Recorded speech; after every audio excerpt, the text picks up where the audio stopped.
The protagonist decides to seek help from Esther despite only having met once before.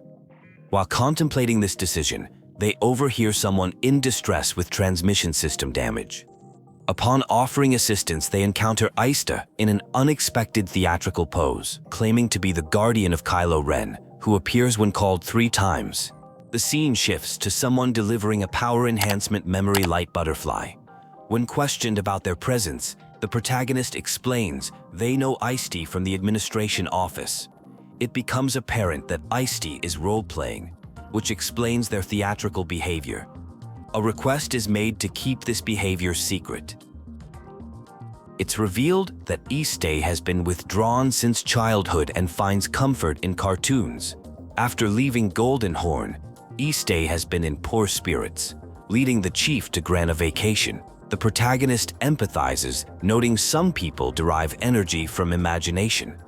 Despite being the heir of the Black Feather ship, Esther's hobbies seem incongruent with this position. The protagonist suggests taking a walk during difficult times rather than forcing oneself. This prompts a suggestion to visit Swishing port together, where Dimitri is negotiating. Esther offers to repair the protagonist's ship, with precise timing details provided. A robot named Tom discusses Esther's behavior patterns, noting high concentration despite no evidence of work equipment. The conversation shifts to business matters involving Anhua Group, described as controlling and monopolistic in the shipyard industry. Mr. Clan left to start his own business in Linquan, preferring to work with miners and refugees rather than the arrogant Anhua Group. There's hope that Dimitri's negotiations will succeed. The scene changes to an encounter with pirates at Swishing port. Captain Ulu appears, condemning the pirates' actions. Someone called Yuanjun escapes, and there's mention of the son of Qinglin. Dimitri reminds everyone about an upcoming negotiation, and security is increased at the port. The history of Swishing port is explained. It was originally occupied by refugees, unprotected by the Hope Fleet, and frequently attacked by pirates. When facing extinction, Xingchuan Qinglin appeared with supplies and drove away enemies, saving the port. The protagonist notices a lively statue with the name Guardian Esther, which Dimitri explains is a spirit statue built by locals. Discussion turns to the upcoming negotiation and the increasing frequency of pirate attacks. The Anhor Group is described as waiting for conflict between the Black Feather ship and pirates. Dimitri has been building relationships with locals, including taking Alonso to pray at holy places, though establishing a special office area might be challenging. The scene shifts to someone in an elf costume, preparing for a performance. There's mention of strange traces appearing recently, with some attributing them to Guardian Esther. Children are seen planning an elf team adventure, with one intending to draw on an elf statue. The narrative concludes with someone asking if the protagonists are outsiders there for negotiations. A ship door opened as someone was described as a nuisance. A conversation began about informing Mr. Alonso about something that would otherwise be disastrous. A character named Feld introduced himself as the #1 fan of the starship Elf and a member of the Elf fleet, expressing his dream to adventure with the starship Elf. The other characters identified themselves as interns at the Black Rain shipyard, including Ella and Esther. They discussed not getting involved in local affairs per Mr. Dimitri's instructions to avoid misunderstandings. Feld gave them a starship crown with beautiful sand as a thank you gift. The conversation revealed that Feld had drawn on the elf statue as part of an experiment. He explained that the marks were not graffiti, but signals to help the long-absent elf fleet find their way back to him. Feld invited the interns to join his adventure with the elf fleet. Ella declined Feld's invitation, and they departed. The scene shifted to locals discussing the newcomers, identifying them as outsiders who had helped Fyodor, described as a self-proclaimed little slug, but actually a good kid who regularly brought immobile people to bless the elf fleet. Mr. Dimitri appeared with a representative from Crystal Harbor. They discussed the harbor's situation, facing expansion from the Anhor group and pirate harassment. They debated Crystal Harbor's philosophy of self-reliance versus their traditional respect for the elf fleet's teachings and rescue missions. A commotion erupted as someone rushed to report damage to the original elf statue at the Holy Emperor.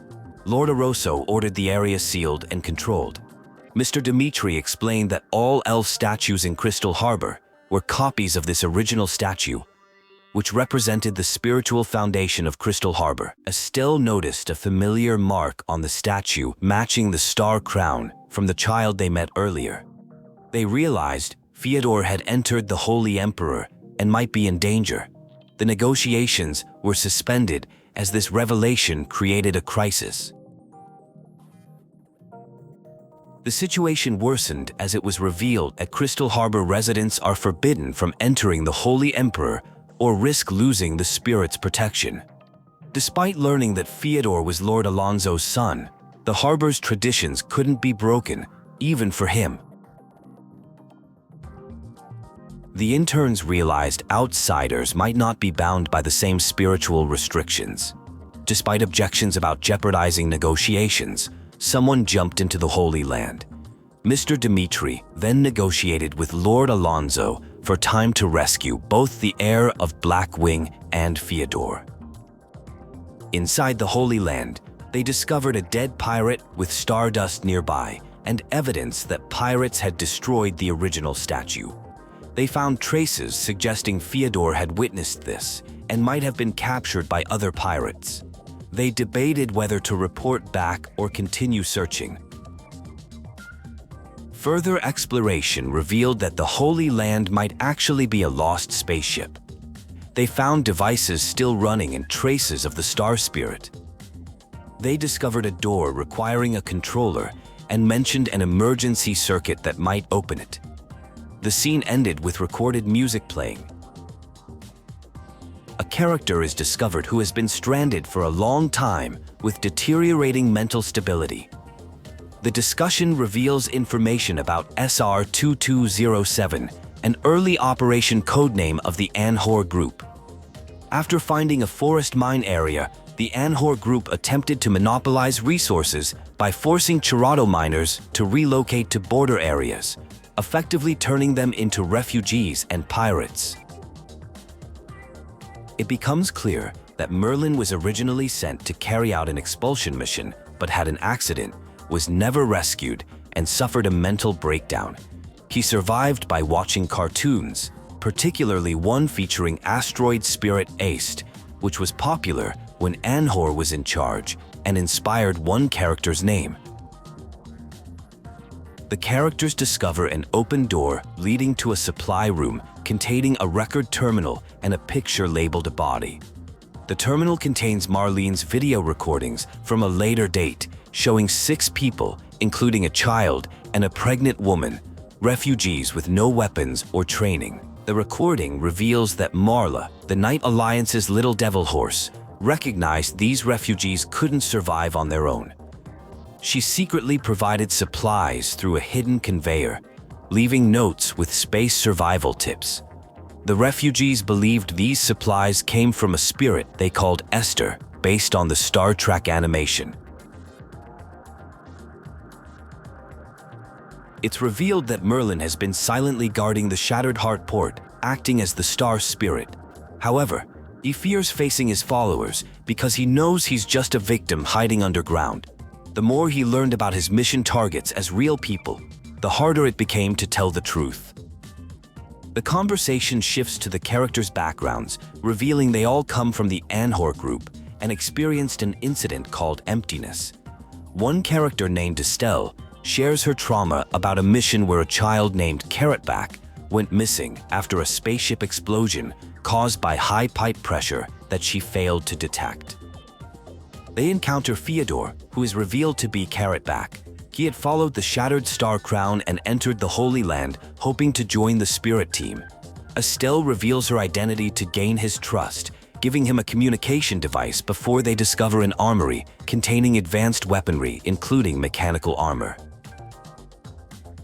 Pirates suddenly appear and a confrontation ensues. When Fyodor is captured, it's revealed that Dimitri has been working with the pirates from the beginning. The Hopeport's plan and the Jade Seal were all part of a larger scheme, shocking everyone who had trusted him. The scene begins with tension between characters as one accuses another of being a traitor. Despite warnings not to enter the Holy Land of Hopeports, some characters disobeyed orders. A mech is activated, creating danger as it goes out of control. Someone had adjusted the mech, which opens a gate, allowing some characters to escape. Characters find temporary safety in the complicated Holy Land.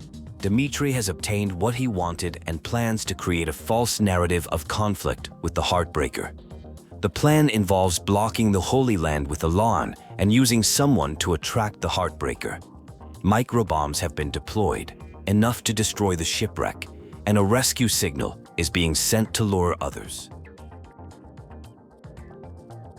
The characters reach the innermost room of what appears to be an important shipwreck that pirates frequently harass.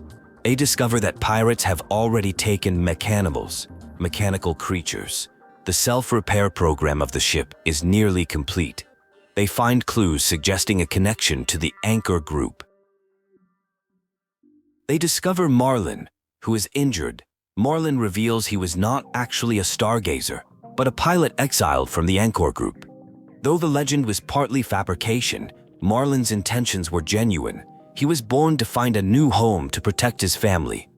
The characters acknowledge that while not a real stargazer, Marlin was a true warrior.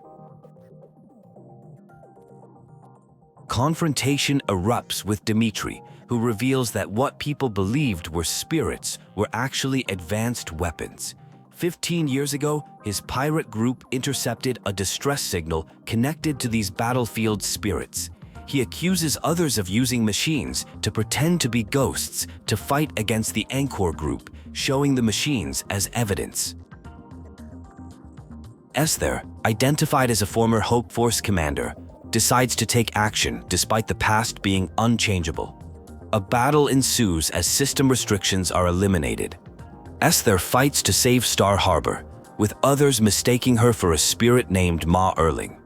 The people of Star Harbor gain courage to stand on their own, though they need time to process the truth. The scene shifts to characters preparing to arrive somewhere within an hour. Someone reflects on Hui Jinghao's accident, but describes the experience as an unforgettable holiday. The management of Star Harbor has been entrusted to someone who has shown unexpected skill in business negotiations, though their vacation will end soon. Characters Ferdo and Jaka appear, discussing negotiations for Star Harbor.